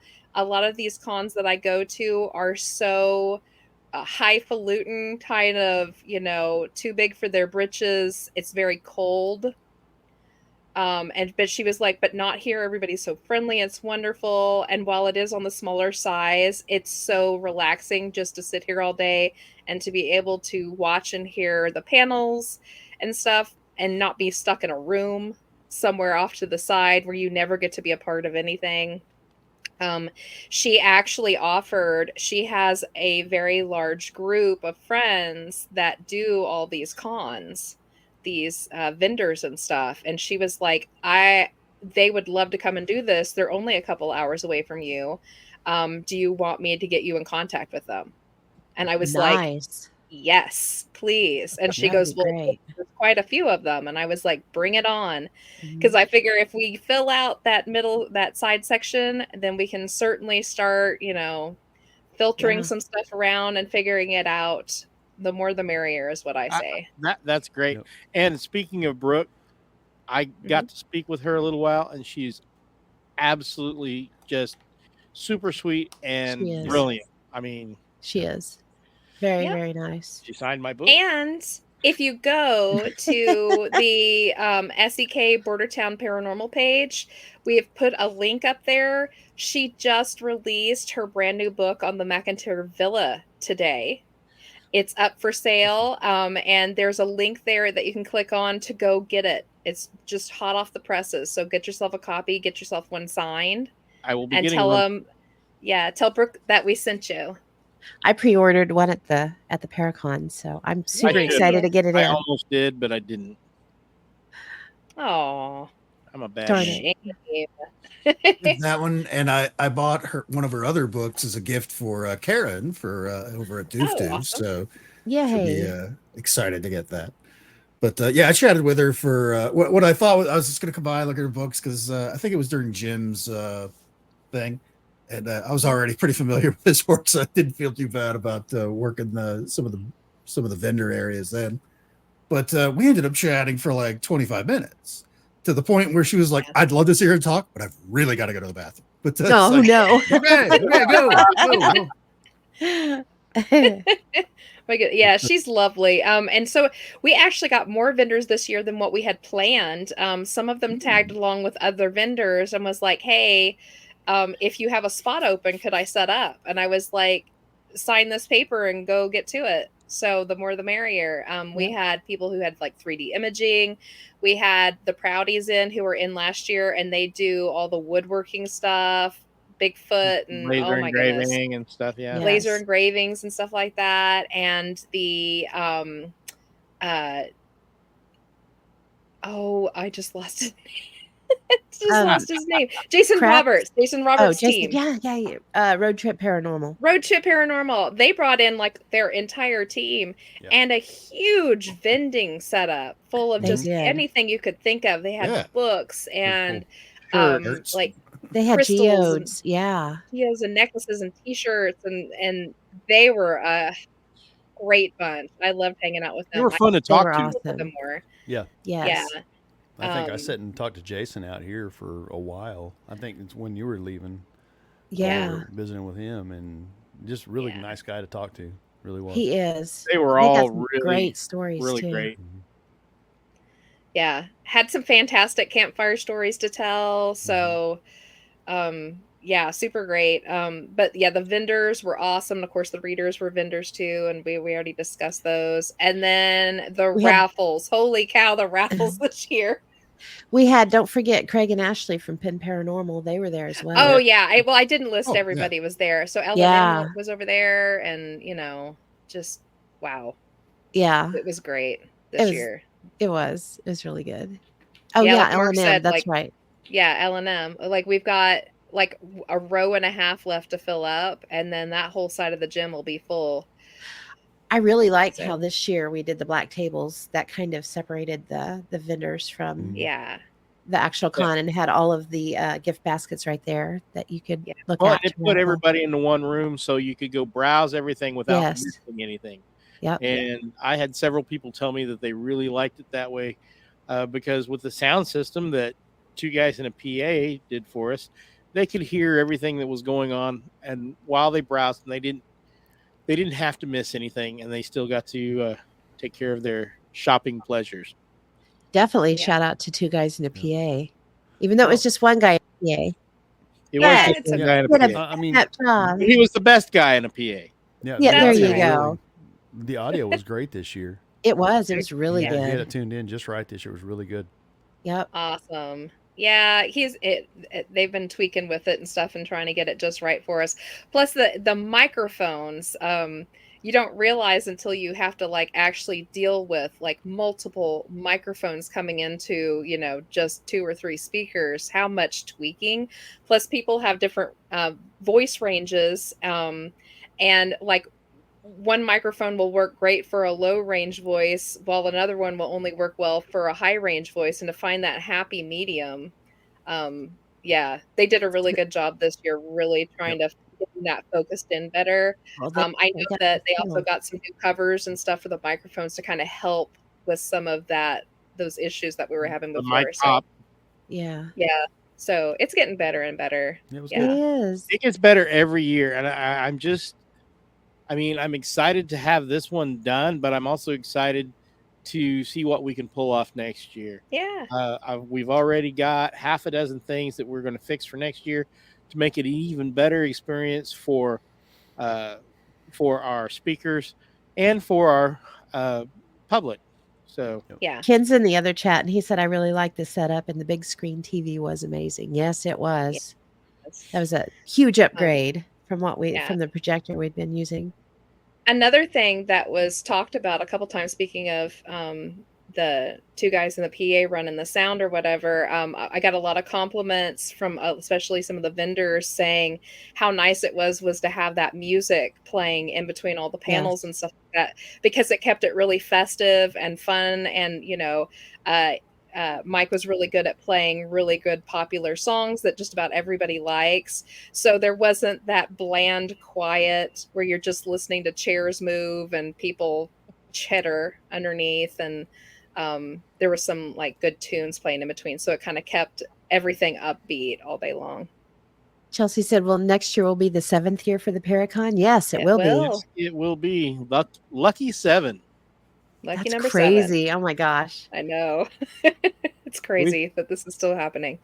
Well, It I mean, I can't believe we went from sitting in the library, like 4 of us With at a 5 little people. table, All just excited. waiting for one person to come in, all the way to, crazy clipboard lady and jumbo screen TVs and us all and pulling a our dozen hair out. volunteers buzzing around trying to take care of everything. Yes. Or So- under tents in the rain. And thank you so much to our volunteers this year and to our paranormal club that we started this year. Without you guys, it would have been a lot harder to make a successful Paracon. They did good. And you Oh, guys man. are rock stars, and They show we're gonna up and they just special take for on you. every task that we throw at them and just did a bang up job. They were Yeah. amazing. Yeah, it was great. Jackie said one suggestion would be to have a TV or speaker in the concession area or green room so that they could hear or see the panels as well. That's a good idea. I can we probably pull that raise off? it. Yeah, I can probably pull that off. Okay. Does, Bluetooth can do It's anything. beyond my pay grade. I have no idea. No, well, Bluetooth, I can do it. Does that DVD player have apps on it like YouTube? You could just play the YouTube feed on it. Brilliance. Yeah. There you Have go. they have a device you plug into a USB port. So Okay. So like a Roku or something? it's an Ion. It's probably an Android TV. Okay. Yeah. So Cool. Do something like that. We are going to fix, so like the concessions next year will not be back in that little nook. We're having issues with having it tucked back in so far, so we're going to pull it forward, and it'll be out in the main hall. So you'll literally just walk past the tables, coming in and out. So it'll make it a little bit more accessible for everybody. And then the workers who are working concession will certainly be able to step in and hear the panels and stuff going on right there near the doors. Yes. Yeah. And we can always run a secondary. I believe 2 guys and a PA have several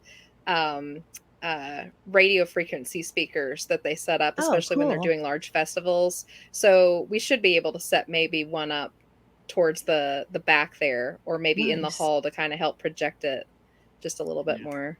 Kelsey, That's a good or, idea. I'm I'll sorry. write that down. Chelsea had said it's so amazing for a young convention. Thank you so much to everyone involved. Thank you for coming and Aw, appreciating thanks. it. thank you. That's awesome. We've got improvements slated for our presenters to make things easier for them to show their presentations. Yes. I've already got the items in my Amazon cart to make that a success. We're going to go with a mini PC and the presentation clicker so they can stand to the side. Nice. It should make things a lot smoother this year. We do have a like a wrap up meeting afterwards to make notes on everything that we saw this year that we thought we could improve on. But we actually started that from the beginning of the Paracon. We immediately start taking notes on what we can fix next year. I've got notes in my phone. And Oh yeah. Enzo and I were sitting in the back during the cryptid panel making notes to make sure we didn't forget anything. I got a special Amazon cart for it that I've already filled up. So Oh, that's awesome. Yeah. It's But, if you're not like readily fixing errors, you're just going to fall apart. So, and no matter what you do, there's going to be errors and mess ups all along the way. Oh, So something sure. new is going to crop up every year, and it's just one more thing you've got to account for. But I it's a would be ball. more worried if there was no hiccups. That would concern like- me because then What's getting ready to happen? exactly. I mean, Did they fire up CERN again? how stinky is this Not whole again. production? You know, if nobody, Yeah. if something's not going wrong, because Couldn't- that's just well, how it The works. thing, something I noticed with you, Jess, was compared to last year, you didn't seem to be doing the Tasmanian devil thing as much, at least that I noticed, just running around. Yeah. Well, it's now that this was our third year of doing it the big way, big- Going doing big, it. yeah. Yeah. The first year, I didn't know if I was coming or going. And the second year it was a little bit better, we kind of had one under our belt, so we kind of knew how it was going to go. But this time it's starting to run so much better. And of course we did have our fires to put out and we had some hiccups here and there. But well, not only am I knowing better now kind of what needs to happen, but everyone around us, like our team Yes. knows Yeah. what needs to happen. But a lot of these people are they're coming back for the second, the third, the fourth time now, and they know how it runs. And Yep. like I said before, we're all becoming just kind of one big family. So everybody is pitching in to make sure that things happen the way they should. People are where they're supposed to be. And that it just kind of runs like it should. So I'm not going to say it's getting easier, but it's getting less daunting because I know Less challenging. if something goes bad, if I foul up in some way, there's at least 6 other people behind me to scoop up the ashes and Yes. fix it. Well, something Or to at least pat me on the head and say it'll happen next year. Don't worry. Yeah. something I noticed, especially with you, Jess, was Mm. the previous years. It seemed like you were trying to run everything in between the panels. You were trying to run panels plus the show and all that. And now I think it's big enough to where other people are stepping in and running the panels. Yeah. And you were focused on, okay, like I noticed, Christy was getting ready to come on, and you went and told Doc, hey, she's got like 10 minutes to be on, and she was in the middle of a healing, Yeah. you know, and you were just kind of the organizer, you're like, Yeah. hey, this person's got to be on. Let's let them notify them, while everybody else is kind of running the panels and stuff like that from when I was there. Yeah. But That so I think really is, that's what it's come down to. And I appreciate that. Yeah. Delegate. That's what I've learned. It's one of the reasons why we decided to do the guest moderators this year because, well, it's first started because we knew that Mark was not going to be able to be there, and Mark usually ran the cryptid panel or the UFO panel, and Pam would run one, and I would run one, and it just got to be. We knew that Pam was going to have to help with the live feeds, and I'm always stretched so thin if I know that I'm having to organize and moderate a panel. Who's going to take care of what I need to do while I'm moderating. And so we decided, we have so many capable people that can come in and moderate who really know these fields. Why are we, keeping this to ourselves? Let's allow them to bring their knowledge to these panels and create something completely new. Because, they've heard these panels from us time and time again. And that makes just a better panel because you've got somebody who, one, coming from a different perspective, two, they're familiar with the field, so they're going to do it different, or they're going to ask good questions, or what have you. But also, if us three run all the panels, we're going to start getting stale. Yes. Whereas when we invite people that we trust, that we know will do a good job, to come in and give them that responsibility, they meet the challenge. Adrian did an excellent job. He did. Enzo did an excellent job. Yep.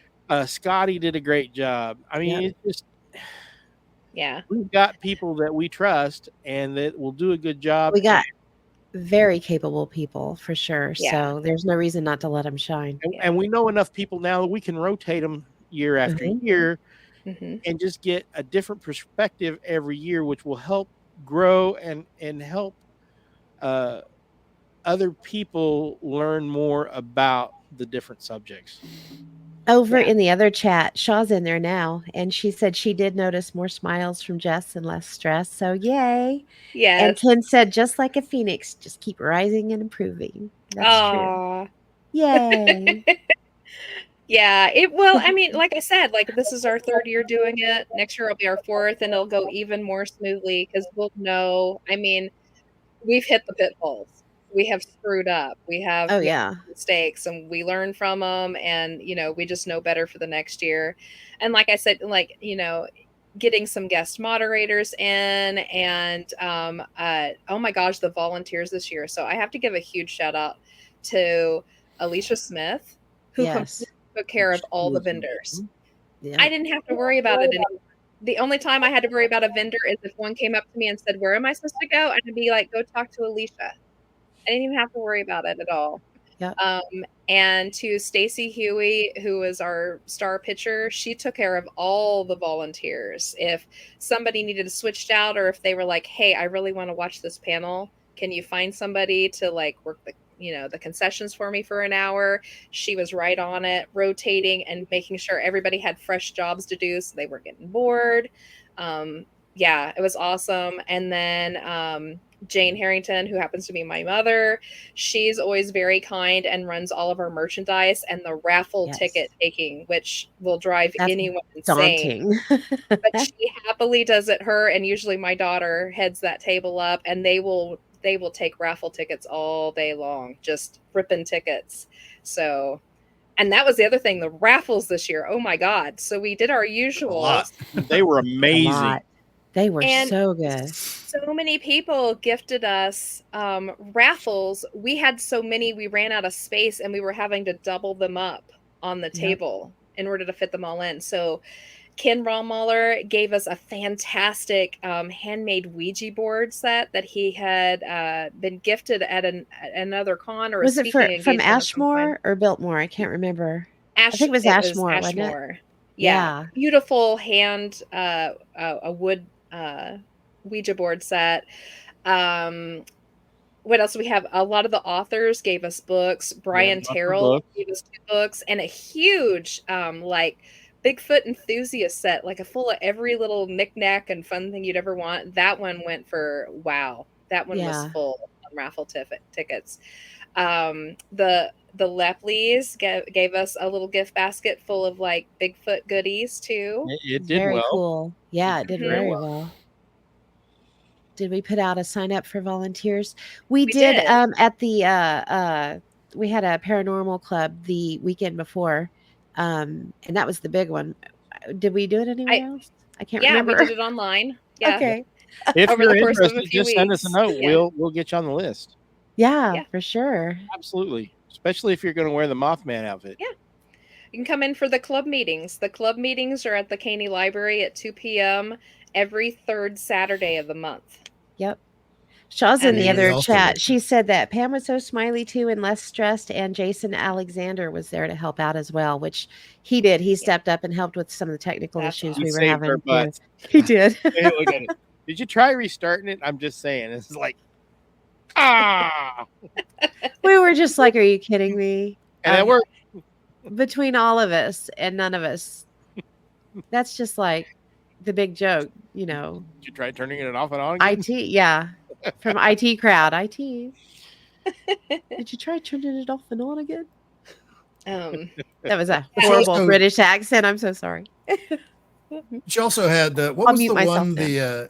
the cozy rainy day ghost? Oh, Whatever Oh, that was. yeah.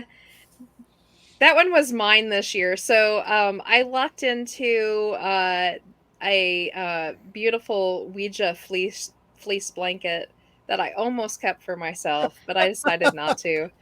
Yeah, and I was like, I don't know about all of you. Well, I know about all of you, but everyone at home and everyone listening, one of my fall is my favorite time of year. Of course, because I love Halloween, but who doesn't love like a rainy, cool fall day, and you don't have anywhere to go? Maybe it's a weekend, you don't have any work, and you just stay in your pajamas and curl up in a snuggly blanket and pick up your favorite like scary book with a hot cup of cocoa or coffee or something and just blow a sundae. You know what I mean? That's like my favorite thing to do. So I decided to put together that haunted rainy day pack, and it had the fleece blanket in it and a tote to put everything down in, along with a large like skull mug and a smaller like coffee mug, and I found the Dead Bones Coffee Company. If you have not heard of them, go check them out. They had some fantastic flavors. I believe I grabbed the caramel spice one. And a hot vanilla tea for those who don't like coffee, and a wonderful scented candle with ghosts all over it. Smelled delicious. But I was like, man, that's a Sunday afternoon. That was my favorite. Out of all the raffles, that was my personal favorite. It was Yeah. very well curated. Good job, Jess. Thank you. Yeah, it has one of my favorite ones in it. It had the Mammoth book of haunted tales. It's one of my favorite books. It's just got a fantastic collection in it. Nice short stories, so you're not getting bored. But they're just spooky enough to be like, ooh, that one was crazy. That's all. But yeah, we had fantastic raffles this year. Did the one guy win his own raffle item at one That was point? Rick. Rick's in the chat. Yes, he did, but he did it for a reason. He had a very specific reason. Yeah. He wanted to win it so he could gift it to Stacey Huey's son, and that's Cord. And he comes in and is in on our Bordertown Strange a lot for notebook games. He loves notebook games, and he loves paranormal everything. So I think Cord is 7. Is that correct?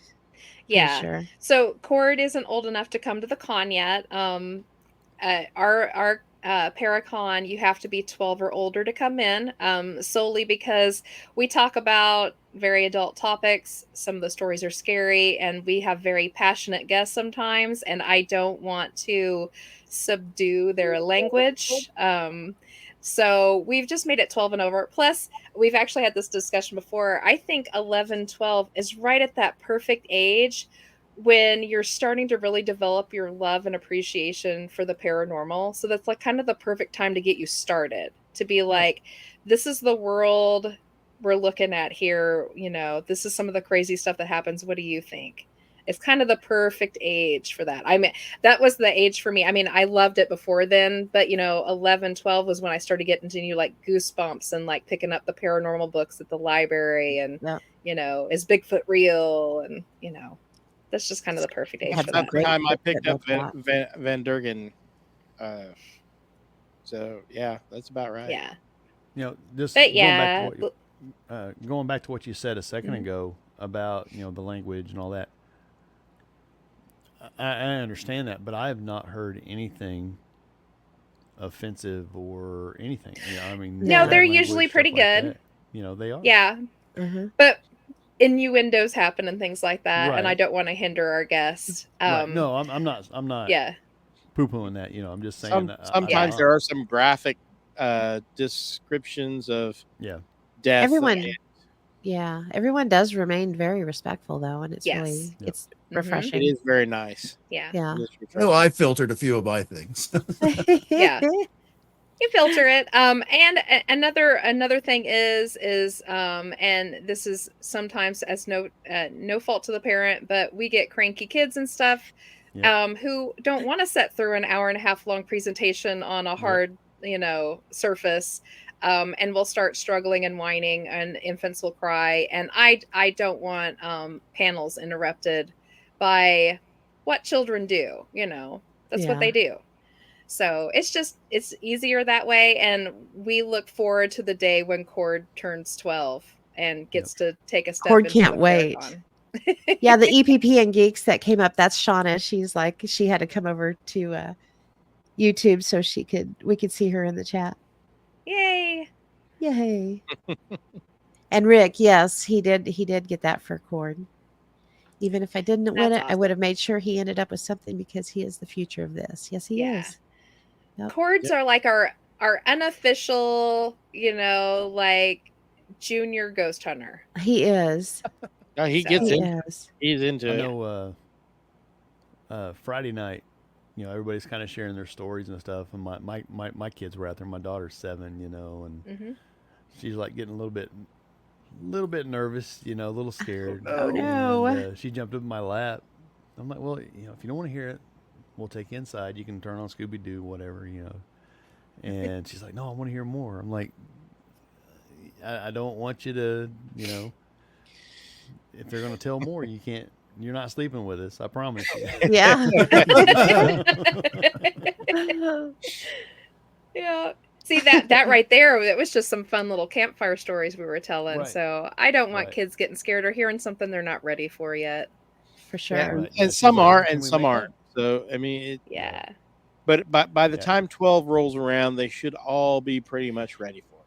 Yeah. Yep. I think you're about ready at 12 to kind of start hearing the creepier side of things, or and you're at a better cognitive age to start to grasp some of the concepts we'll be talking about.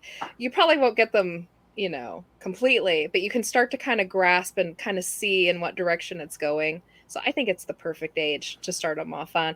And 12 is old enough to really take care of yourself, so we're not worrying about them running the vendor tables and knocking something over, or I'm perfectly fine with them grabbing tons of candy and stuff in their mouth and watching the ghost panel. So at the age of 12. Absolutely, and I will sell them that candy. Right. Exactly. And that's Yeah, the cool part too. Everything that is other than the vendors, everything that you see for sale, like the concessions and things like that, all that money and the programs that we had this year, all that turns around and goes right back into the ParaCon.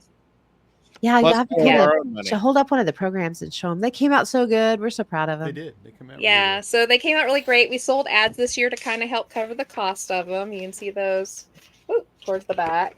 This one's a new one. It's hard to open. But we've got, Yay. there's all of our podcasts, and there's ads and stuff that the businesses put in. And this had everything in it this year. They went over really well. And we only had them for $1 a piece, just to kind of help cover the cost of them too, and bolster the con. Like Pam said, everything we sell there through us, that money goes right back into the ParaCon the next year to keep it free.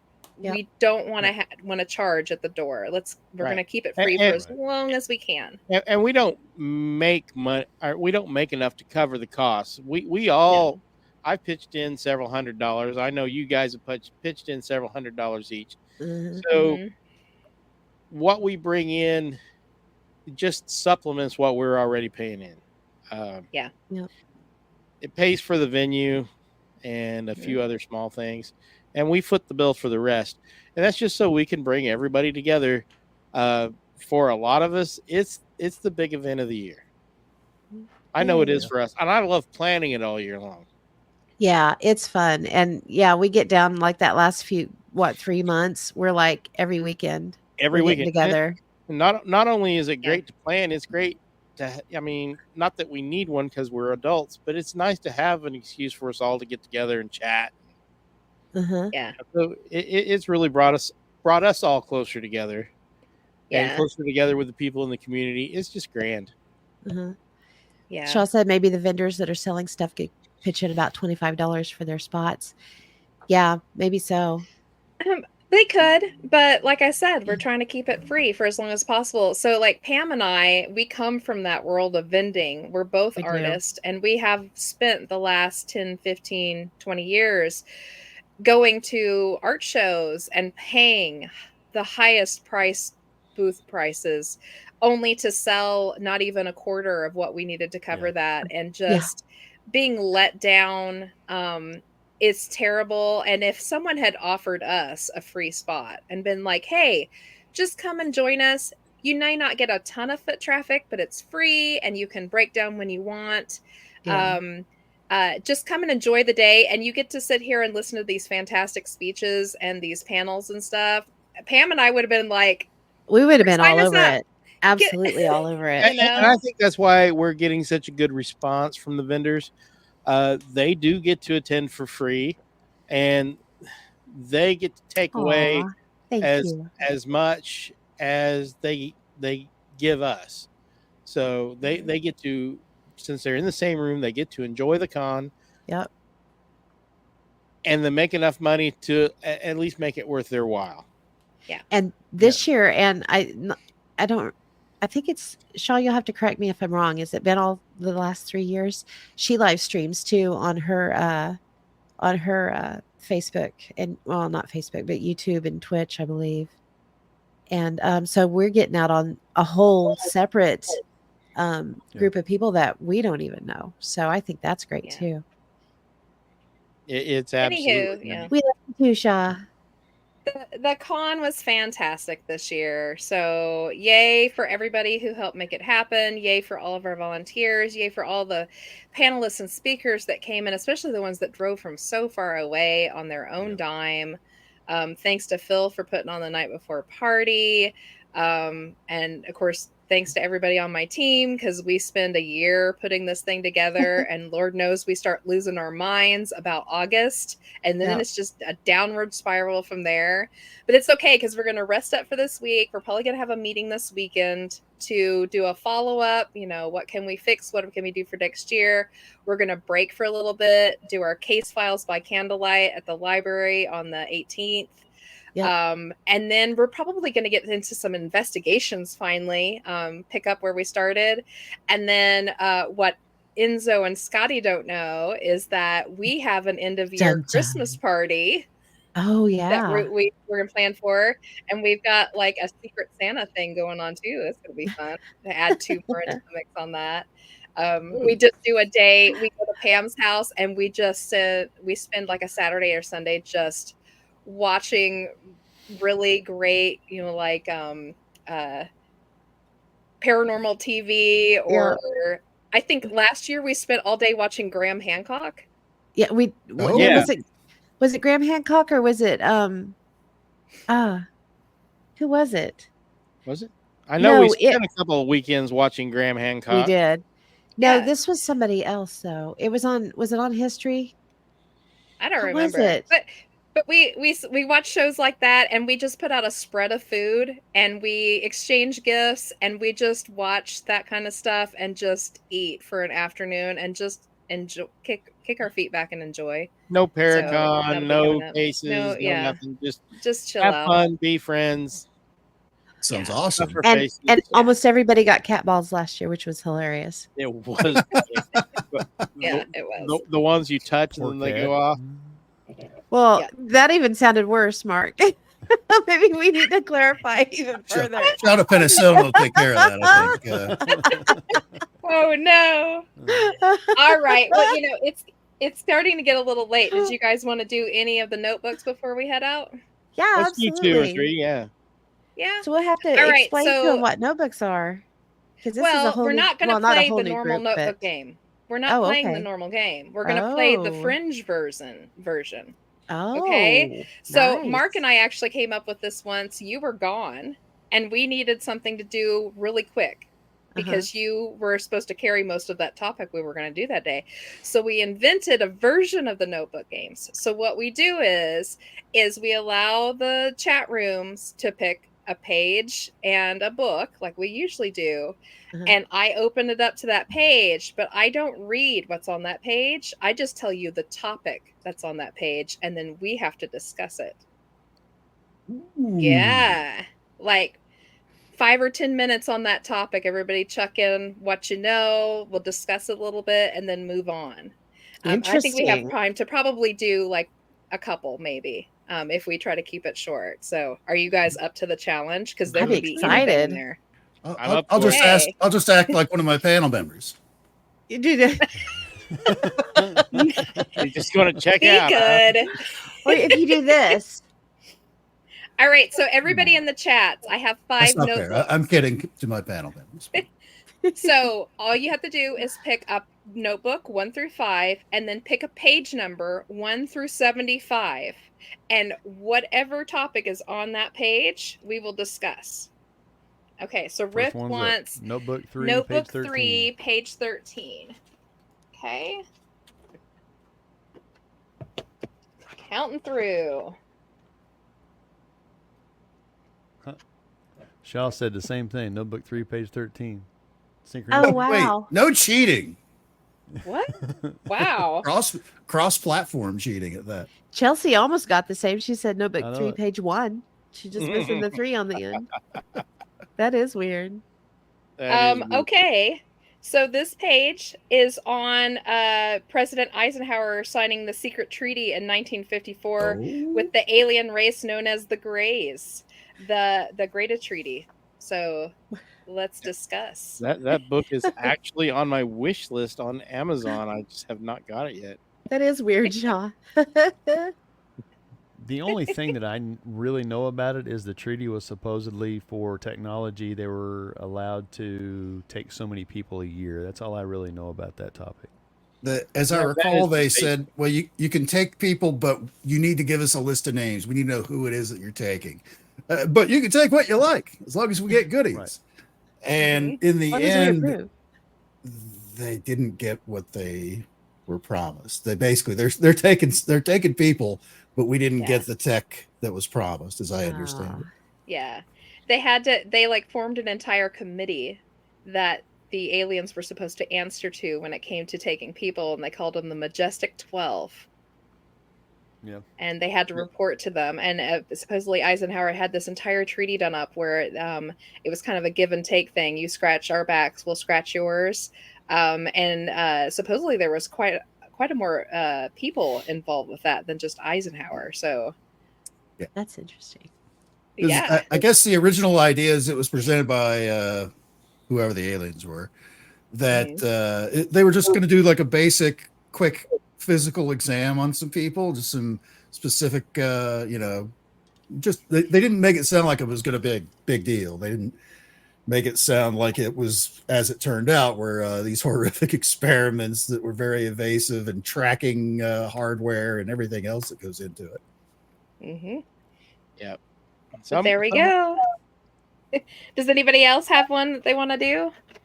There's a couple more in the chat. Yeah, there's a couple Sylvain's Let's got do one, it. I think. Okay. What was, Sorry. Sylvain, highlight Notebook the 2, last- page 8. Which one was it? Notebook 2, page 8. Okay. Oh, I'm so sorry. I skipped Chelsea. Chelsea was up further. With no big. Oh, Well, we'll yes, I get just saw Chelsea. two. We'll get you next. Okay. Sorry about Yeah. that. We got time. We'll do it next. Okay. Oh, this is Delphos ring. Oh. Ooh. Pam That's should be able to fairly talk. recent. Very well right? on I'm that. like, wait a minute. I remember this one. Yeah. That So was good. Delphos ring, 1971, in Kansas. For those of you who don't know, it's one of the most famous UFO encounters ever in Kansas. Yep. Who wants to go? It was a young boy. I Can I think his phone name a was friend? Ronnie. Is that correct? Mhm. And Ron Johnson. he was on his family's farm, and he was feeding the goats, if I remember correctly, when he Yep. heard a noise kind of sounding like a washing machine, like the tub was, moving back and forth. And so he poked his head out to see what it was, and he saw this small craft kind of lift off and kind of wobble off, basically. And he called his parents, and they came out and actually witnessed it as well. And they noticed that on the ground that there was a ring. It glowed. Yes, it glowed, and the mother touched it and ended up her hand or her fingers went numb for like 2 or 3 days after she touched it.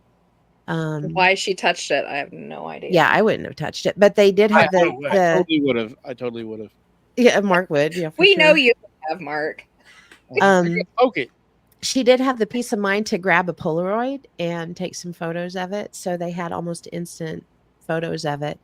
And there was an investigator that was actually pretty close to the area. Pretty good. And he was out there within a month of the time that this occurred. And so he was able to get some really good information gathering done on it. That's something I'd like to note. When you look at the pictures, I've got the pictures up here for those of you who are listening to this. You can come back and look at the lives on Facebook. The circle on the ground isn't completely round, and the descriptions of it, to me, it looks almost like a jellyfish. Yeah. And I'm wondering if this Does. wasn't some sort of biological creature, maybe not from this earth, or maybe not from this, reality. Dimension. Yeah. Well, and that would explain the numbness and because jellyfish often put out a toxin Yeah. that causes numbness or stinging. So I find this one really fascinating, It's very and, compelling. and I find it like it's compelling to me that there's life somewhere out there that we don't recognize as being intelligent, and it may not be Yes. intelligent if it is an animal. It may have just been stopping to rest, and then the kid scared it off. Uh-huh. Yeah, See, and Mark- I think Enzo, at the time that we did this one, you had made the comment that you thought that the trees where it was different than what you had It's- pictured in your mind. I was surprised that where the trees were it was very closed in. It wasn't like if this is a spacecraft, it's going to land and it was next to some trees. And I'd always seen like those close up pictures of the ring where the trees are right up against where the ring is. Yeah. But it's kind of all the way around like that. So this is something that almost would have had to come like straight down and kind of sit amongst the trees because Yep. there's almost not Yeah. quite exactly Almost a like it circle was of it. hiding or something. Yeah, like it was trying yeah. to camouflage itself. And Yeah. and when it did like pick up and take off, didn't it like bang into the building next to it or something like that? I don't recall. down on the But I way. do know that picture that you were showing where, Mark, you had noted that it wasn't a true circle. It was kind of off on one side. That is something that is noted in a lot of things. And it's like it had taken off at kind of a tilt. And it seems like some of that came back and matched the descriptions they were giving of what they had witnessed, Yeah. matched what It was was on like the a- ground. It was like a blowback from Yeah. taking off. Yep. Yeah. Right. Hey, Mark. Yeah. Did you see what Chelsea said? So the Kansas jellyfish, wonder if it knows the Oklahoma octopus. It might. They're pals. Mark, That's funny. Was it last ParaCon or the ParaCon before that guy came and talked to us a little bit about a UFO or something he saw that I don't know if I can't remember exactly if it sprayed something on him or whatever, but it burnt his skin. Oh, wow. It Yeah, was I just right remember that. over- It was the you- ParaCon before last. Yeah, it was just outside of Caney, a few miles. What was out Yeah. in the Tyro area where yeah. they're seeing UFOs almost every night. Oh, okay. And Dogman. I know Yeah. what you're talking about. And Yeah. Dogman. Yeah. And what's really interesting about this one is they covered it up because they were tired of people coming onto their property or asking to see it. So they went ahead and covered it. And then what was it, about 20 years later, they uncovered it. It was still there. It's And still they there. took more Wow. samples. Yeah. And it's, as far as I know, it's covered up again, but it's still there. You know, and Hmm. it's just like it's almost permanently marked the ground Yeah. where it was. Did they find some unknown compounds? They did. Yes, So- they did. And they took soil samples and were able to side by side grow. I can't remember if it was wheat or soy, but whatever they grew, it was like a total difference in the same soil. Just one had the saturation in it from whatever this thing was, and the other did not. And it was really fascinating to see the I outcome of don't that. think grass ever grew back there until they covered it. No, it did not. Yeah. All right. Do we It's want to do fascinating another? one. Which one did Chelsea want? Notebook 3, page 1. Yep, Yes. let's do Chelsea. All right. It is though an interesting story. You got your money's worth on that one, though. Whoever picked that one. That's a good one. That's true. That is a good one. Okay. And I'm only So- at half brain capacity, and I remembered part of it. So yay! This And the is book is on Amazon. It's a good book. What am I talking about here? Oh, this is more of the Giants in America. Sweet. It's just a listing. It's more listings of Giants in America. I don't know. Did you guys just want to kind of talk on Giants in America for just a little bit, or There So, have been all Enzo, tell kinds us of- about your future wife. My future wife, Yes, the yeah. red-haired giant from Lovelock. Yes, Yeah. that one. That's a whole other actually, and I never did hear the story from her about that, anyways. But oh, there throughout, especially the late 1800s, there were a lot of discoveries of giant skeletons in various places because they're doing construction, building little towns and stuff like that. And they come across this giant. And when I say giant, we're talking like in the 8 10 feet plus. Yeah. Yeah, kind of area where they're not, 50-foot woman stuff. But this is, certainly, taller than average, especially for that time. Finding a lot of that. And there's a lot of Native American stories from many hundreds of years ago of giants coming by, different from Bigfoot. They were just like giant humans that would maraud and actually capture their people and eat them. They were cannibal. Well, I guess cannibals if they were the same species. But there's one famous story in Nevada, around where the Lovelock Cave is in the western part of Nevada, where they're very nearby is a big lake, and all of the local tribes decided, hey, we're going to work together on it. We certainly have our beef, but my enemy, your enemy, let's work together on this. And they basically started corralling all of these giants and drove them all into the lake. Anytime one of them would get up near the shore, they're just firing arrows and spears at them, driving them back into the lake to drown them. But there was a small group of them that did manage to squirt away from the crowd, and they ran up to some local caves, Lovelock Cave, and went and hidden there. And they picked up everything that would burn, every twig, every shrub, every piece of driftwood or whatever, and jammed it into that cave and lit it on fire. They were going to burn them up. And they didn't have any problems from the giants after that. So amazingly so, yes. Yeah. When you exterminate all of them, they don't come back. That is right. Yeah. Well, and they've been giants in America are a huge topic for us. So one of these days we'll do a Bordertown Strange on it. We need to. Hey, I've got a stack of books. Didn't they send scientists starting on that? Didn't they send scientists to go? Where did all of those end up, you think? Into the hole we call the Smithsonian. Right? The Smithsonian. We need to have it. We need, Enzo, you need to come up with a really good sound to go along with every time we say Smithsonian.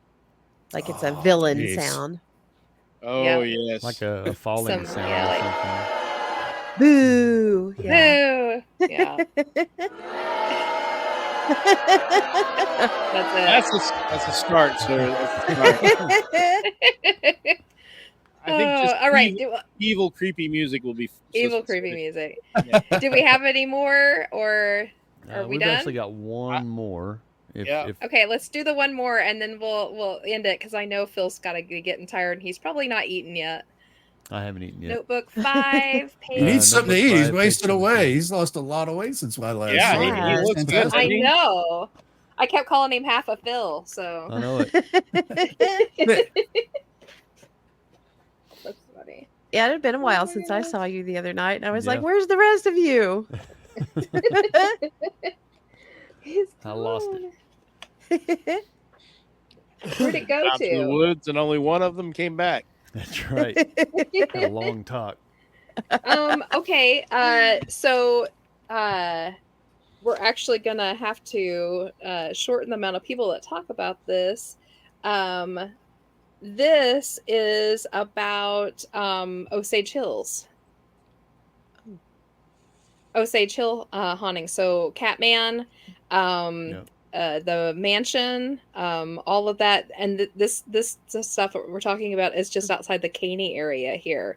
So although I'm sure Enzo and Phil have heard us talk about it enough, they could probably touch a little bit on it. Oh yeah. Something, a little caveat to that. We are I don't have it started yet, but we're in the process of filming our outings, and we're talking about going down to Osage Hills. Oh, nice! And camping and hiking down there. So I'm like, maybe I can get something. Yeah, so, I can loan you some equipment if you need it. The meter. So, yeah. The Osage Hills. So the Osage Hills for us are literally just down south and to the west, just ever so slightly from us. You always hear us talking about the Sand Hills. The Sand Hills become the Osage Hills. It's all part of kind of the same scape. It's just that the rock features kind of change a little bit. It goes from sandy rock into granite, limestone, and quartz type of a situation down that way. Both sections have very old lore and legends to them. They're very steeped in old Native American stuff. We've got little people and, your regular ghosts. You've got Bigfoot. We have the Catman, who we've discussed before, I believe, on here, who was actually a real person. It was a escaped Delaware Indian. He had escaped from a local jail. They thought he had perished over the winter, but he had not. He'd actually made it and was living out of a cave out in the Osage Hills. And he was actually eating people from the area. Caney lost 3 people to him. They finally tracked him down one day and found what was left of the people up in this cave, and they killed him and disposed of him. But his legend lived on as like kind of the boogeyman. Yes. And it actually got mixed with the Bigfoot that is in the area too. Yep. So it's kind of all one and the same. We also have Labadee Mansion out in the Osage Hills, which has become this supposedly the most haunted mansion in Oklahoma. The stories to it aren't completely true, but the legend has built up around it so much, and so many people actually fear this place that it's kind of created sort of a tulpa situation where it has kind of been haunted by everyone who is so unnerved and scared by it. So we have that out there, and so much more than that. And of course, the movie that came out last summer, Killers of the Flower Moon. That is an absolutely true story about the oil rights being taken away from the Osage Indians and the murders and all the things that happened with that. So there's literally blood soaked into those hills. And with that comes every kind of crazy legend and cryptid. And in fact, you've heard us talk about the Not a Deer before. Another teammate of ours saw it in the Osage Hills. That's where he was when he saw that Not a Deer. So now, Pam, crazy place. Your Bigfoot sighting, was that in the Sand Hills or was that in the Osage Hills? It was in the Sand Hills. It was just like right outside of Caney, right where you go over the Caney River. It was just on the west side of there. Yeah, but it's only like 3 miles from the Osage Hills. Yes, it's right there. Interestingly enough, the other night we were talking to Jason Roberts, and Ashley was there with her husband Craig, and then their friends Leah from L&M. She had me tell her the disappearing house story, so I was telling her that story. It is so wild, and it morphed into the Bigfoot story, which happened very close in that same area. And I turned to Craig and I was like, as a matter of fact, Craig's sister, Shelly, was one of my best friends in high school. She was driving the car the night that we saw it. So I was in the passenger seat. She was the driver. So she and I were the ones that had eyes straight on that thing. The other two in the back seat saw it, but not nearly as full on as what we did. And she still talks about it. And Craig was like, yeah, absolutely, she does. And he said, by the way, my parents just recently saw a Bigfoot right in that same area. We didn't have that story, so Brian doesn't have that story either. And, then Ashley reminded him that that was the year that we got married, so it was actually 10 years ago that they saw this thing. But, time flies when we start to get older. But, so there's a whole nother story right there in that same area. So it's still active, which we knew it was still active, but that's just another one to add in. Yeah, it's a really squatchy area down there. I mean, the trees are thick. There's plenty of food. There's time slips right through that area. There is ley lines. There's 2 big ley lines that go through there. A river. There's a river. There's lots of quartz in the sandstone out there. So there's a lot going on. And right, yeah, we tried to get Enzo to buy this property. It's no longer for sale, but we were like, if you do it right here, it's right in the middle of everything. And he was Yep. like, no. Right. That would be a Lame. negatory. Yeah. Oh, I would have bought it for Our a decent price. Yeah, it was a little pricey for sure. Yep. our But own little it's a Southeast fascinating area Kansas out there. Skinwalker Ranch. Yep.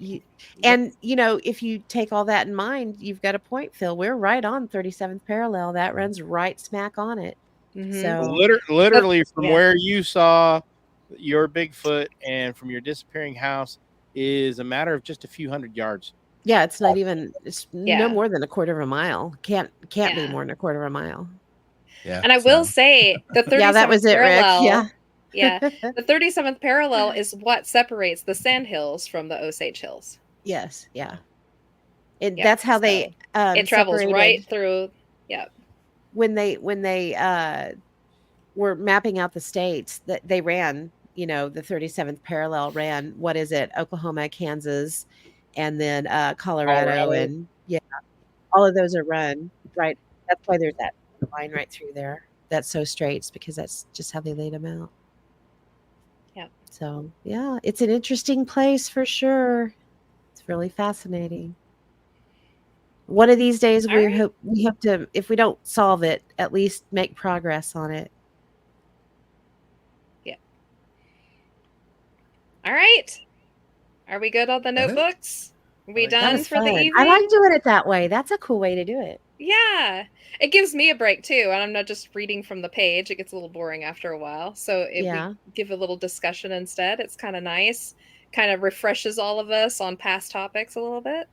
You guys in the chat, you'll have to let us know. Did you like it that way? Yep. Cool. All right.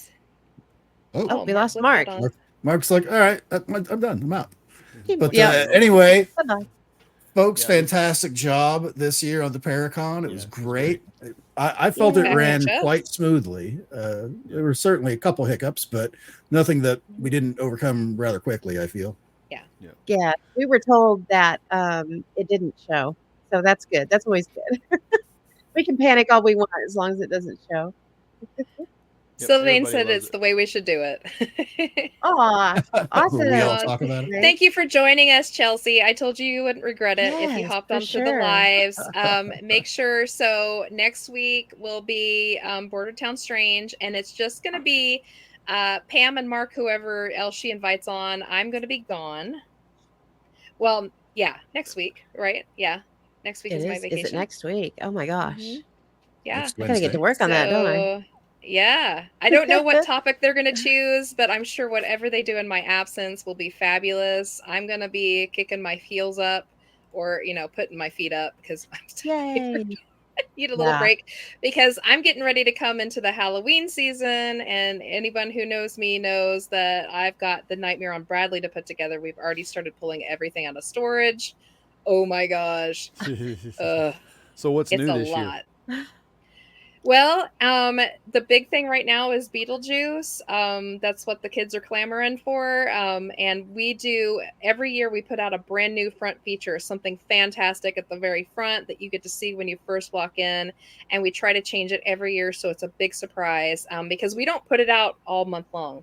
We start setting up the week of, and it is fully lit and ready to go the night of Halloween. So that's the first time a lot of these kids are seeing it. And this year it's going to be Beetlejuice themed, but I can't say what the front feature is going to Yay. be because that would So ruin cool. it. Yep. So if you want to know, Exciting. you have to show up, Phil, and get your Show up. funnel cake. Well, I know it. Woohoo. By all means, I mean, if you have kids or don't have kids, swing by. It's awesome. It's been It awesome is. every year. It's fun. It is. We are It moving is. it partially into the backyard this year because it's gotten so big. We're gonna have to start wrapping wow. it back behind the Oh, house. nice. So That's yeah, cool. come by, walk through. So is this going to be Beetlejuice 1 themed or Beetlejuice 2 themed? I think it's gonna be Beetlejuice all themed. Ooh. Cool. Yeah, because I mean, I don't know if you guys know, but they made a Beetlejuice cartoon in the 90s. Yep. Yes. Right? We watch it every Hey, Mark, morning. I right. have the girls. We watch it. It's on Me Tunes. Yeah. Yep. And everybody who knows me knows I paint a lot of cutouts and stuff for the kids of all their favorite, like Tim Burton cartoon characters and stuff like that. And the cutouts that I've made are of the cartoon Beetlejuice, Lydia, and the Dietzes and stuff. So it's the cartoony fun versions, but we will have like the movie versions added in with some of this stuff too. So you'll just have to wait and Yay. see. Come and snack on some funnel cake and get some candy and walk through and see what all we have this year. Rick said, did someone Looking say forward to it. funnel cake? Yes. Yes, they do. Yep. They have I candy will and be funnel. stopping A by. lot of funnel cake. How much funnel Lot of cake did funnel you go last year? Last year we went through 30 pounds of dry funnel cake mix, and this year we bought 40. We're going to have to That cap it at sounds to 40 me. though, because we can only make so much within so many hours. So Yeah, the we're going fryers to cap just it can't at keep up. 40. And that, well, I mean, we just can't make enough fast enough. That's as fast as we Yep. can make them. So when it ends, it ends. So we've sold, well, I shouldn't say sold because we don't sell them.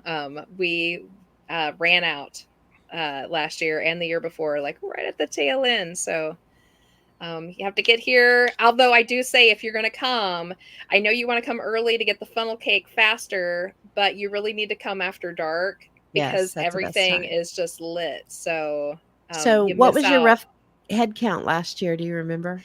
No, I know. So last year we had 863. That's amazing. It's a lot Yeah. of people. That is That is amazing. a lot Now, of people. if you're outside of Caney and you want to bring your kids, or if you just want to come, it's, Jess has Nightmare on Bradley, but the whole town goes all out. We still do the Mhm. door to door, handing Mhm. out, passing out candy. We have a house in town that just does cotton candy. It's done it since before I was a kid, and I'm 55, so they've been going. They've They just passed it down through the generations. family. Yeah. Yeah. Yeah.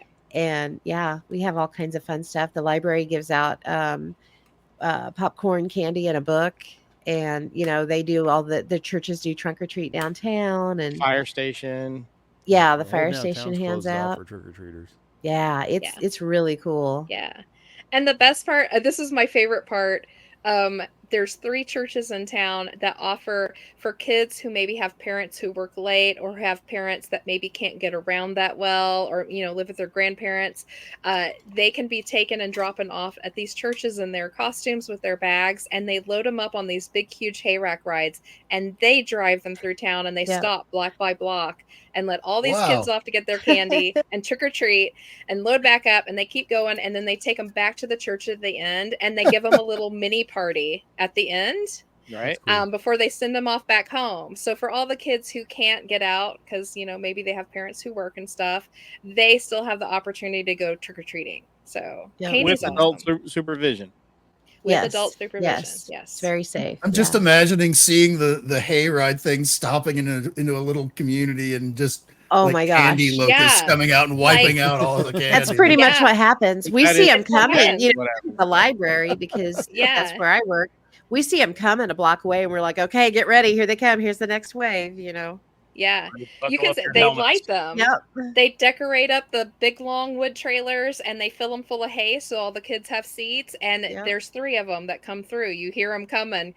Oh, they always know. I always know when they're coming because they can see us from about 2 blocks away. They can see the glow, and we have a jack skeleton that stands 25 feet, so it's up over the tree line, and I always know when they finally see us because you hear them scream from 2 blocks away. Yeah, because they know they're getting ready for some funnel cake. So One of our team members, That's Mike, awesome. he's in the other chat, and he said that Penny and Whitney handed out 200 trick or treat bags last year on their side of town.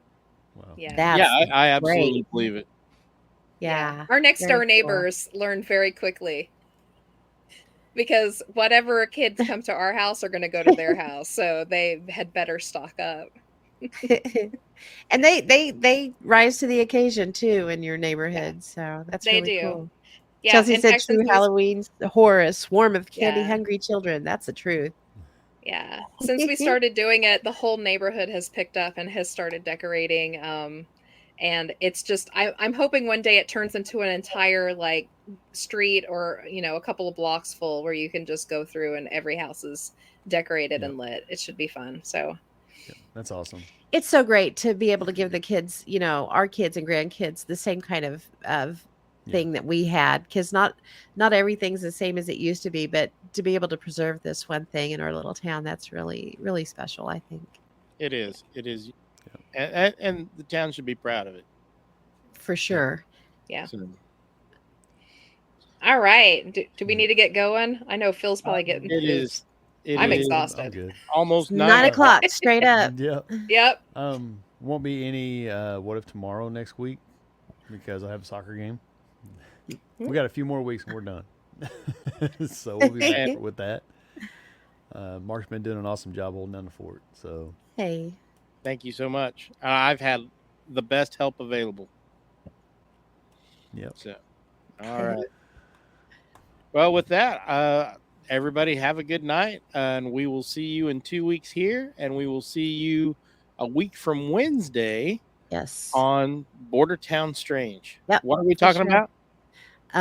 I don't remember, but it'll be cool, whatever it is. It is always cool. It is always cool. Maybe you can grab up Lisa Martin and do an interview.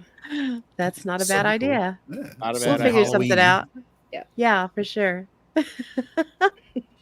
So it is about Halloween season, so that sounds about right. It is. It's getting So- close. Yay. Yay. All right. Well, with that being said, good night, all. Good night, Have a good everybody. night, everybody. Good night. Night.